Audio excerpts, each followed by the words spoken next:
ನಮಸ್ಕಾರ. ಮತ್ತೆ ನಿಮಗೆಲ್ಲ ದುಡ್ಡಿನ ಮಾತು ಕಾರ್ಯಕ್ರಮಕ್ಕೆ ಸ್ವಾಗತ. ಇವತ್ತು ಶನಿವಾರ. ನಿಮ್ಮ ಎಲ್ಲಾ ಪ್ರಶ್ನೆಗಳಿಗೂ ಉತ್ತರ ಕೊಡುವಂತಹ ಸಮಯ. ಅದರಿಂದ ವಿಷ್ಣು ಇದ್ದಾರೆ, ಪ್ರಶ್ನೆ ಕೇಳ್ತಾರೆ, ನಾನು ಉತ್ತರ ಕೊಡ್ತೀನಿ.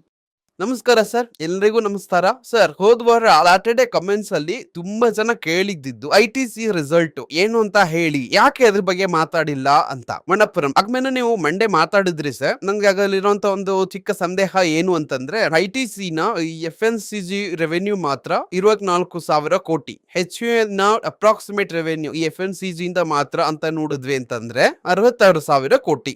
1/3 ಆಫ್ HUL ಇಸ್ ITC ಅಂತ ಇದೆ. ಈ ITC ನ growth 3 year growth, CAGR growth 8%, HUL 2%. ಇದೇ ಗ್ರೋತ್ ಕಂಟಿನ್ಯೂ ಆಗ್ತಾ ಇತ್ತು ಅಂತಂದ್ರೆ 17 ಇಯರ್ಸ್ ಅಲ್ಲಿ ITC will be next HUL. ಅದಕ್ಕಿಂತ ಕ್ವಿಕ್ಕಾಗಿ ಆಗ್ಬಿಡತ್ತೆ. ಸರ್, ಇದು ನಾನು ಒಂದು ತುಂಬಾ ಲೀನಿಯಂಟ್ ಆದಂತ ಒಂದು ಕ್ಯಾಲ್ಕುಲೇಷನ್ ಅಲ್ಲಿ ತೆಗೆದಿದ್ದೀನಿ ಸರ್. ನೋಡುವಾಗ ಮುಂದಿನ 17 ವರ್ಷದಲ್ಲಿ ITC HUL ತರ ಒಂದು ದೊಡ್ಡ ಕಂಪನಿ ಆಗಿ ಬದಲಾಗ್ಬಿಡುತ್ತೆ. ಕ್ಯಾಲ್ಕುಲೇಷನ್ ಕೂಡ ಅದೇನಾ? ನಾನು 10, 12, 3 ವರ್ಷದಲ್ಲಿ ಆಗ್ಬಿಡುತ್ತೆ ಅಂತ.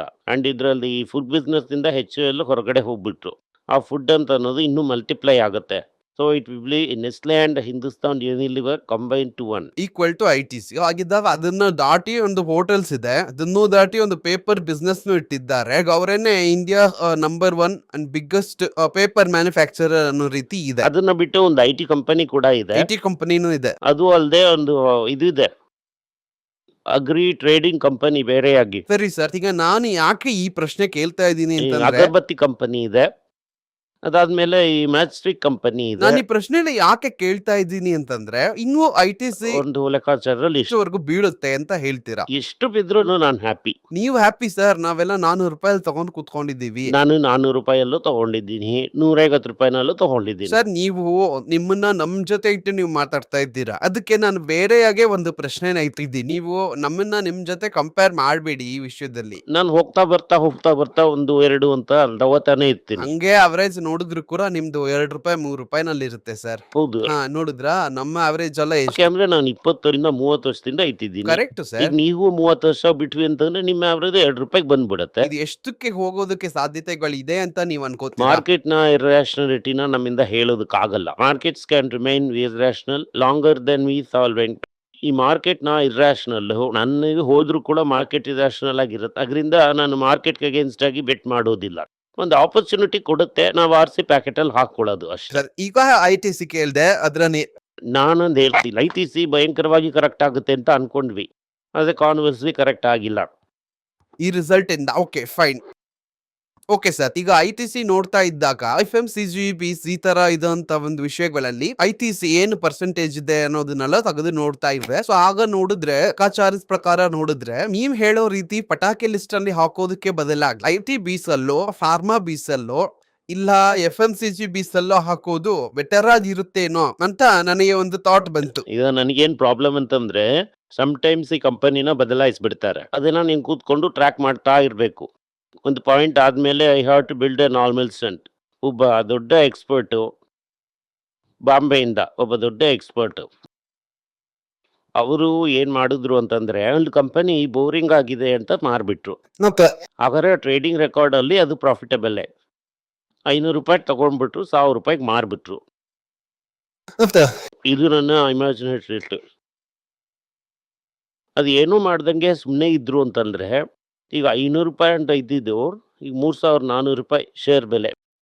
ಸಾಲ ಇಲ್ಲದೆ ಇರೋಂಥ ಕಂಪನಿ, ಸೇಫ್ ಆದಂಥ ಕಂಪನಿ ಇವತ್ತು 3,400 ರೂಪಾಯಿ 7 ಪಟ್ಟು ಏರಿದೆ. ಬಟ್ ಅದಕ್ಕಿಂತ ಮೇಲೇನೆ ಅವ್ರು ಹೇಳ್ತಾ ಇದ್ದಾರೆ, ಅಂದ್ರೆ 500ಕ್ಕೆ ಕಡಿಮೆಯಾಗಿ ಅವ್ರು ತಗೊಂಡಿರ್ತಾರೆ.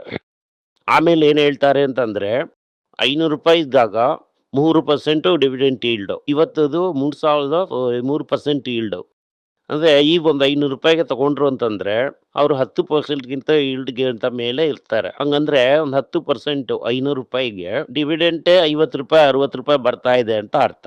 ಹಂಗಂತಂದ್ರೆ ಏನು, ನಮ್ಮ ಈ ಬಾಂಡ್ ತರ ಅದು 500 ರೂಪಾಯಿಗೆ ತಗೊಂಡೆ ಕಂಪನಿ, ಇವತ್ತು ಆ ಬಾಂಡ್ ಮಾರಿದ್ರೆ ನನಗೆ 3,600 ರೂಪಾಯಿ ಕಾಸ್ಟ್. ಅದೇ ನನಗೆ ತಿಂಗಳು 60 ರೂಪಾಯಿ ಬರ್ತಾ ಇದೆ, ವರ್ಷಕ್ಕೆ 50 ರೂಪಾಯಿ ಬರುತ್ತೆ. ಬಾಂಡ್ ರೇಟ್ ಏರುತ್ತಾ ಸರ್? ಇದು ಸ್ಟಾಕ್ ನ ಬಾಂಡ್ ಆಗಿ ನೋಡಿ. ಅರ್ಥ ಆಯ್ತು. ಈಗ ನಾನು ಹೇಳ್ತೀನಿ, ಈಗ ITC ನ 5 ಬಾಂಡ್ ಅಂತ ಇಟ್ಕೋ, ವರ್ಷಕ್ಕೆ 17 ರೂಪಾಯಿ ಕೊಡುತ್ತೆ ಅಂತಂದ್ರೆ I am getting infinite returns. Okay. So why will I even think of? Sir ನಾನು ಮುಂಚೆನೆ ಹೇಳ್ಬಿಟ್ಟೆ, ನೀವು ನಿಮ್ಮದ್ ಇಟ್ಕೊಂಡು ನಮ್ಗೆ ಹೇಳ್ಬೇಡಿ ಅಂತ. ನಾನು ತಿರ್ಗಾ ನಿಮ್ಗೆ ಅದನ್ನೇ ಹೇಳೋದು, 10-20 ವರ್ಷ ತಾಳ್ಮೆಯಿಂದ ಇರಿ ಅಂತ. ಈಗ ಹೋದ ವಾರ Karnataka bank all time high 35 ರೂಪಾಯಿ ಇತ್ತು ಆ ಸ್ಟಾಕು. ಅವತ್ತೇ 3 ರೂಪಾಯಿ ಕೊಟ್ಟಿದ್ದೆ, ಈಗ 5 ರೂಪಾಯಿ ಕೊಡ್ತೀನಿ ಅಂತಿದ್ದಾರೆ. 35 ರೂಪಾಯಿ 5 ರೂಪಾಯಿ ಅಂತಂದ್ರೆ ಎಷ್ಟಾಯ್ತು? 12% ಇಂಟ್ರೆಸ್ಟ್ ಆಯ್ತು. ಅದಕ್ಕೆ ಯಾವ ಬಾಂಡು ಈಗ 12% ಇಂಟ್ರೆಸ್ಟ್ ಕೊಡ್ತಾರೆ? ಇನ್ನೊಂದು 2 ರೂಪಾಯಿ ಏರಿಸ್ಬಿಟ್ರೆ ನನಗೆ 20% ಇಂಟ್ರೆಸ್ಟ್. ನಾನು 35 ರೂಪಾಯಿಗೆ ಒಂದು ಬಾಂಡ್ ತಗೋತೀನಿ, 300 ರೂಪಾಯಿಗಿಂತ ಮೇಲೆ ಆ ಬಾಂಡ್ ವ್ಯಾಲ್ಯೂ ಹೋಗ್ತಾ ಇದೆ, ನನ್ಗೆ 20% ಬಡ್ಡಿ ಕೊಡ್ತಾ ಇದ್ದಾರೆ. ಹಾಕಂತ ದುಡ್ಡಿಗೆ ನನ್ಗೆ 20% ಬಡ್ಡಿ ಕೊಡ್ತಾ ಇದ್ದಾರೆ ಅಂತಂದ್ರೆ ನಾನು ಯಾಕೆ ಯಾವ ಕಂಪನಿನ ಕೊಡ್ಬೇಕು? ಆ ತರ ಯಾವ್ದಾದ್ರು ಇವಾಗ ಒಂದ್ ಸ್ಟಾಕ್ ಹೇಳಿ ಸರ್. ಯಾವುದೇ ಸ್ಟಾಕ್ ಆದ್ರೂ ಅಂಡರ್ ಸ್ಟಾಕ್ ಈ ಪಟಾಕಿ ಲಿಸ್ಟ್ ಅಲ್ಲಿ ಡಿವಿಡೆಂಡ್ ಪೇ ತಗೊಂಡಿದ್ರಿ ಅಂತಂದ್ರೆ ಅದು ಅದೇ ತರಾನೇ ಕೊಟ್ಟಿರುತ್ತೆ. ನಿಮ್ದೇನ್ ಪ್ರಾಬ್ಲಮ್ ಅಂತಂದ್ರೆ ಇವತ್ತು ತಗೊಂಡ್ಬಿಟ್ಟು ನಾಳೆ ಮಾರ್ಬಿಟ್ಟು ಅದ್ ಕೂಡ್ಲೆ ಇಳಿದ್ರೆ ಅಯ್ಯೋ ಅಯ್ಯೋ ಅಯ್ಯೋ ಅಂದ್ರೆ. ಸರ್ ಅದರಿಂದಾನೇ ನಾನು ನಮ್ಮ ಮೈಂಡ್ ಸೆಟ್ ಗೆ ಬಂದು ಮಾತಾಡಿ ಅಂತ ಕೇಳ್ತಾ ಇದ್ದೀನಿ ಸರ್. ಆದ್ರೆ ಇನ್ನೊಬ್ಬ ಮಹಾನ್ ಭಾವರು ಅವ್ರೇನ್ ಹೇಳ್ತಾರೆ ಅಂತಂದ್ರೆ 1-2 ಅಂತೆಲ್ಲ ತಗೋಬಾರ್ದು. ನಿಂಗೆ 1 ಲಕ್ಷ ಶೇರ್ ತಗೊಳ್ಳೋದಕ್ಕೆ ನಿನಗೆ ಧೈರ್ಯ ಇರಬೇಕು. ನಾನೇನು ಹೇಳ್ತೀನಿ, ಆ ಮಹಾನ್ ಭಾವರು ರಿಲ್ಟರ್ಸ್ಗೆ ಅಡ್ವೈಸ್ ಮಾಡ್ತಾ ಇದ್ದಾರೆ. ನಾನೇನು ಹೇಳ್ತೀನಿ, ಈ 1 ಲಕ್ಷ ಶೇರ್ ತಗೊಳ್ಳೋದಕ್ಕೆ ನನ್ನ ಹತ್ರ ದುಡ್ಡಿದ್ರೆ ನೀವು ವಿಡಿಯೋ ನೋಡ್ಕೊಂಡು ಕೂತಿರ್ತೀನಾ? ಸರ್ 1 ಲಕ್ಷ ಶೇರ್ ತಗೊಳ್ಳೋದು ಅಂತಂದ್ರೆ ಯಾರಿಂದಾನು ಆಗಲ್ಲ, ಅಲ್ಪ ಸ್ವಲ್ಪನೇ ತಗೊಳ್ಳೋದು ಅಂತಂದ್ರೆ ಅದು ಪಾಸಿಬಲ್ ತಾನೆ. ಈ ವಿಡಿಯೋ ನೋಡ್ತಾ ಇರೋರಿಗೆ ಧೈರ್ಯವಾಗಿ 500 ರೂಪಾಯಿ ಮಾರುವಂತ ಶೇರ್ನ 1 ಲಕ್ಷ ಶೇರ್ ತಗೊಳ್ಳೋದಕ್ಕಾಗತ್ತೆ ಅಂತ ನೀನ್ ನಂಬ್ತೀಯಾ? ಒಂದು ಧೈರ್ಯ ಇದೆಯಲ್ವಾ ಸರ್? ಮೊದಲನೇ ಟಾರ್ಗೆಟ್ 1000 ಶೇರು, ಎರಡನೇ ಟಾರ್ಗೆಟ್ ಅಷ್ಟೊಳಗೆ ವಯಸ್ಸಾಗ್ಬಿಡುತ್ತೆ. ನಾನೇನ್ ಹೇಳಕ್ ಬರ್ತಾ ಇದ್ದೀನಿ ಅಂತಂದ್ರೆ, ಯಾರು ಸರ್? ಯಾರೋ ಒಬ್ರು ಅವ್ರಿಗೆ ಗೊತ್ತಿರುತ್ತೆ ನಾವು ಯಾವ ಆಡಿಯನ್ಸ್ಗೆ ಮಾತಾಡ್ತಾ ಇದೀವಿ ಅನ್ನೋದು ಅವ್ರಿಗೆ ಗೊತ್ತಿರುತ್ತೆ. ನೀನು ತಿಂಗಳಿಗೆ 3 ಕೋಟಿ 4 ಕೋಟಿ ಸಂಪಾದಿಸೋರ ಹತ್ರ ಹೋಗಿ ಮಾತಾಡಬೇಕು. ಅದನ್ನ ಬಿಟ್ಬಿಟ್ಟು 1 ಲಕ್ಷ ರೂಪಾಯಿ 2 ಲಕ್ಷ ರೂಪಾಯಿ ಮ್ಯಾಕ್ಸಿಮಮ್ ಸಂಪಾದನೆ ಮಾಡುವಂತ ಆಡಿಯನ್ಸ್ಗೆ ಈ ತರ ಎಲ್ಲ ಐಡಿಯಾ ಕೊಟ್ಟೆ ಅಂತಂದ್ರೆ ಏನ್ ಐಡಿಯಾ ಅದು? ಹೋದ್ರೆ ನಿಮ್ಗೆಲ್ಲ ಹೋಗ್ಬಿಡುತ್ತೆ. ಅದು ಕಾನ್ಸಂಟ್ರೇಷನ್ ಬಗ್ಲಾಗಲ್ಲ ಸರ್. ಅದೇ ಕಣಪ್ಪ ಹೇಳ್ತಾ ಇದ್ದೀನಿ. ಈಗ ನನ್ನ ಎಕ್ಸಾಂಪಲ್ನೇ ನಾನು ಹೇಳ್ತೀನಿ. ನನ್ನ ಹತ್ರ ಈಗ 1 ಲಕ್ಷ ಟಾಟಾ ಸ್ಟೀಲ್ ಇತ್ತು ಅಂತ ಇಟ್ಕೊ. ನಮ್ಮ ಅಪ್ಪಗೆ ಎದೇನೋ ಬಂದ್ಬಿಡ್ತಿತ್ತು, ಯಾಕಂದ್ರೆ ಅದು 1000 ರೂಪಾಯಿಗಿಂದ 250 ರೂಪಾಯಿಗೆ ಬಂತು. ಬಫೆಟ್ ಇಂದ ಅದು 1 ಲಕ್ಷ ಶೇರ್ನ ಇಟ್ಕೊಳ್ಳೋದಕ್ಕಾಗುತ್ತೆ. ರತನ್ ಟಾಟಾ ಇಂದ 1 ಕೋಟಿ ಶೇರ್ ಬೇಕಾದ್ರೂ ಇಟ್ಕೊಳ್ಳೋದಕ್ಕಾಗತ್ತೆ. ನನ್ನಿಂದ ಎಷ್ಟು ತಡೆಯಕ್ ಆಗುತ್ತೆ ಅಂತ ಅನ್ನೋದು ಒಂದು ಇದೆಯಲ್ಲ. ಈ ವಿಡಿಯೋ ನಂತರ ಇರೋಂಥ ವೆಹಿಕಲ್ಗೆ ಹಾದ ಇದೀವಿ ಅನ್ನೋದು ಬಿಟ್ರೆ, ಈ ವಿಡಿಯೋನ ನಾವು ಈ ರತನ್ ಟಾಟಾ ತರನೋ ಬಫೆಟ್ ತರನೋ ಇರೋಂಥವ್ರಿಗೆ ಮಾಡ್ತಾ ಇಲ್ಲ ಅನ್ನೋದನ್ನ ನಾನು ತಿಳಿಸ್ತಾ ಇದ್ದೀನಿ. ಕರ್ಸಿ ಕೂಸಿ ಮಾತಾಡಿದ್ವಿ ಅಂತ ಇಟ್ಕೋ. ಈಗ 1 ಲಕ್ಷ ಶೇರ್ ಇದು ತಗೋ. ಈ ರತನ್ ಟಾಟಾ ಅಡ್ವೈಸರ್ ಆಗಿದ್ದಿದ್ರೆ ನಾಟ್ಕೋ ಶೇರ್ ಫುಲ್ ಆಫ್ ತಗೊಂಡಿರ್ತಿದ್ರು. Daily sir open sir phone sir please sir order sir 1 million shares of Natco sir ಅಂತಂದ್ರೆ ಒಂದೇ ದಿನದಲ್ಲಿ 1000 ರೂಪಾಯಿ 2000 ರೂಪಾಯಿ ಹೋಗ್ಬಿಡುತ್ತೆ. ಅದಾದ್ಮೇಲೆ ರಾಜವೀರದಲ್ಲೇ ಬಾಂಬೆ ಅನ್ನೋದು ಬಂದು ಕೂತ್ಕೊಂಡಿರ್ತಾನೆ.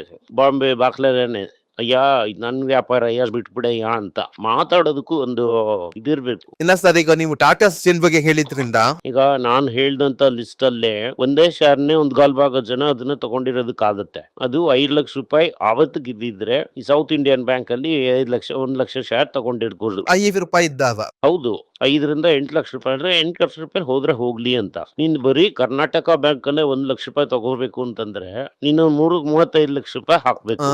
ಕರೆಕ್ಟ್. ನನಗ್ ಗೊತ್ತಿರಂಗೆ ತುಂಬಾ ಜನ ಎಲ್ಲ ಈಗ 50 ಲಕ್ಷ ರೂಪಾಯಿ ಒಂದು ಶೇರ್ ಅಲ್ಲಿ ಹಾಕ್ಲಿ ಏನಿದೆ ಮಾಡೋರೆಲ್ಲ ಯಾರು ಇಲ್ಲ. ಅದರಿಂದ ಮಿಡಲ್ ಕ್ಲಾಸ್ಗೆ ಅಡ್ವೈಸ್ ಮಾಡುವಾಗ ಸರಿಯಾಗಿ ಅಡ್ವೈಸ್ ಮಾಡಬೇಕು ಅಂತ ಅನ್ನೋದು ನನ್ನ ಅಭಿಪ್ರಾಯ. Thank you. ಈ ವಿಡಿಯೋ ನಿಮ್ಗೆ ಆಗಿದ್ರೆ ವಿಡಿಯೋನ ಲೈಕ್ ಮಾಡಿ, ನಮ್ಮ ಚಾನಲ್ನ ಸಬ್ಸ್ಕ್ರೈಬ್ ಮಾಡಿ, ಬೆಲ್ ನೋಟಿಫಿಕೇಶನ್ ತಟ್ಟಿ. ಈ ವಿಡಿಯೋನ ಸಾಧ್ಯ ಆದ್ರೆ ನಿಮ್ಮ ಸಂಬಂಧಿಕರಿಗೂ ಸ್ನೇಹಿತರಿಗೂ ಕಳಿಸಿ, ಅವರಿಗೂ ನೋಡೋದಕ್ಕೆ ಹೇಳಿ. ಧನ್ಯವಾದಗಳು. ನಿಮಗೆ ಏನಾದರೂ ಸಂದೇಹ ಇದ್ದು ನನ್ನನ್ನು ಕಾಂಟ್ಯಾಕ್ಟ್ ಮಾಡಬೇಕು ಅಂತ ಅನ್ಕೊಂಡ್ರಿ ಅಂದ್ರೆ ಸ್ಕ್ರೀನ್ ಮೇಲೆ ಬರ್ತಾ ಇರುವಂತ ಮೇಲ್ ಐಡಿಗೆ ಮೆಸೇಜ್ ಮಾಡಿ, ನಮ್ಮ ಟೀಮ್ ನಿಮ್ಮನ್ನ ಕಾಂಟ್ಯಾಕ್ಟ್ ಮಾಡ್ತಾರೆ. ಎಲ್ಲರಿಗೂ ನಮಸ್ಕಾರ. ಮಕ್ಕಳಿಗೋಸ್ಕರ financial literacy money for nothing ಅಂತ 2ನೇ ಪಾರ್ಟ್. ಇದರಲ್ಲಿ ಚೆಕ್ ಬರೆಯೋದು ಹೇಗೆ, ಡೆಪಾಸಿಟ್ ಸ್ಲಿಪ್ ಬರೆಯೋದು ಹೇಗೆ, ಇದು ಹೇಗೆ ಬಂದಿದೆ, ಆಟರಿಂದ ಡಿಮಾನಿಟೈಸೇಷನ್ ವರೆಗೂ ಎಲ್ಲವನ್ನು ಕವರ್ ಮಾಡಿದ್ದೀವಿ. 12 ವರ್ಷದ ಮಕ್ಕಳಿಗೆ ಇದು ತುಂಬಾ ಯೂಸ್ಫುಲ್ ಆಗಿರುತ್ತೆ. ಈ ಬುಕ್ ಈಗ ವರ್ಗಕ್ಕೆ ಸ್ಪೆಷಲ್ ಪ್ರೈಸ್ ಅಲ್ಲಿ 450 ರೂಪಾಯಿಗೆ ಕೊಡ್ತಾ ಇದೀವಿ. ಇದನ್ನ ಯೂಸ್ ಮಾಡ್ಕೊಳ್ಳಿ. ಧನ್ಯವಾದಗಳು. ದುಡ್ಡಿನ ಮಾತು ವೆಬ್ಸೈಟ್ ನ ಸಬ್ಸ್ಕ್ರೈಬ್ ಮಾಡಿ. ಒಂದು ವಾರಕ್ಕೆ 4 ಪ್ರೀಮಿಯಂ ಆರ್ಟಿಕಲ್, ರೀ ಆರ್ಟಿಕಲ್ಸ್ ಒಂದು 10ರಿಂದ 15 ನಾವು ಹಾಕ್ತಾ ಇದ್ದೀವಿ. ಇದರ ಸಬ್ಸ್ಕ್ರಿಪ್ಷನ್ ಒಂದು ತಿಂಗಳಿಗೆ 99 ರೂಪಾಯಿ ಅಷ್ಟೇ. ಹೇಳುವಂತ ಕಾನ್ಸೆಪ್ಟ್ಸ್ ನ ಗ್ರೇಟ್ ಆಗಿ ಎಕ್ಸ್ಪ್ಯಾಂಡ್ ಮಾಡಿ ಇದನ್ನ ಓದಿದ್ರೆ ನಿಮ್ಗೆ ತುಂಬಾ ಯೂಸ್ಫುಲ್ ಆಗಿರುತ್ತೆ. ಧನ್ಯವಾದಗಳು. ನಮಸ್ಕಾರ. ಮಕ್ಕಳಿಗೋಸ್ಕರ ಒಂದು ಬುಕ್ ನ ಲಾಂಚ್ ಮಾಡಿದ್ವಿ. ಅದು ತುಂಬಾ ಸಕ್ಸಸ್ಫುಲ್ ಆಗಿದೆ. ಯಾರಿಗೆಲ್ಲ ಆ ಬುಕ್ ಬೇಕೋ ನಮ್ಮ ಟೀಮ್ ನ ಕಾಂಟ್ಯಾಕ್ಟ್ ಮಾಡಿ. ಕೆಳಗಡೆ ಇರುವಂತ ನಂಬರ್ ಅಲ್ಲೂ ವೆಬ್ಸೈಟ್ ಅಲ್ಲೂ ನೀವು ನಮ್ಮನ್ನ ಕಾಂಟ್ಯಾಕ್ಟ್ ಮಾಡಿದ್ರೆ ನೀವು ಆ ಬುಕ್ ನ ತಗೋಬಹುದು. ಬೇರೆ ನಮ್ಮ ಬುಕ್ ಗಳು ಕೂಡ ಅವೈಲೇಬಲ್ ಆಗಿದೆ. ನೀವು ಇದನ್ನ ನಮ್ಮ ವೆಬ್ಸೈಟ್ ಮುಖಾಂತರನೂ ತಗೋಬಹುದು. ಕೆಳಗಡೆ ಇರುವಂತ ವಾಟ್ಸ್ಆಪ್ ನಂಬರ್ಗೆ ಮೆಸೇಜ್ ಮಾಡಿ ಕೂಡ ತಗೋಬಹುದು.